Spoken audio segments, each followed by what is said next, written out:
ഈശോമിശിഹായ്ക്ക് സ്തുതിയായിരിക്കട്ടെ. സ്നേഹമാണ് ലോകത്തിലെ ഏറ്റവും നന്മയുള്ളതെന്ന് തെളിയിച്ച യേശുദേവന്റെ തിരുപ്പിറവിയാണ് ക്രിസ്മസ്.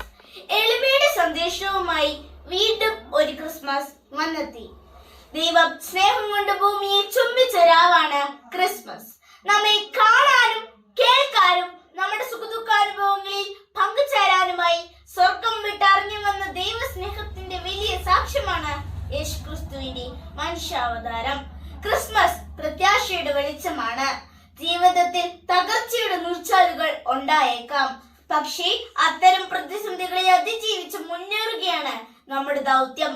കാഴ്ത്തൊഴുത്തിൽ ഉണ്ണീശോ ജനിച്ചപ്പോൾ മാലാഖമാർ ഏറ്റുപാടിയത് അത്യുന്നതകളിൽ ദൈവത്തിന് മഹത്വം, ഭൂമിയിൽ സന്മനസ്സുള്ളവർക്ക് സമാധാനം. ദാവീദിന്റെ പഠനത്തിൽ നിങ്ങൾക്കായി ഒരു രക്ഷകൻ കർത്താവായ ക്രിസ്തു ഇന്ന് ജനിച്ചിരിക്കുന്നു എന്നാണ്. സകല ജനങ്ങൾക്കുമുള്ള സന്തോഷത്തിന്റെ സദ്വാർത്തയുമായാണ് യേശു ക്രിസ്തു ജനിച്ചത്. അതുകൊണ്ട് തന്നെ ക്രിസ്മസ് എല്ലാവർക്കുമുള്ള സന്തോഷത്തിന്റെ ദിവസമാണ്. ഭക്ഷണവും വസ്ത്രവും പാർപ്പിടവും ഇല്ലാത്തവന്റെ ഹൃദയ നൊമ്പരങ്ങൾ കൂടിയാണ് ഓരോ ക്രിസ്മസും നമ്മെ ഓർമ്മിപ്പിക്കുന്നത്. പ്രകൃതിയോടും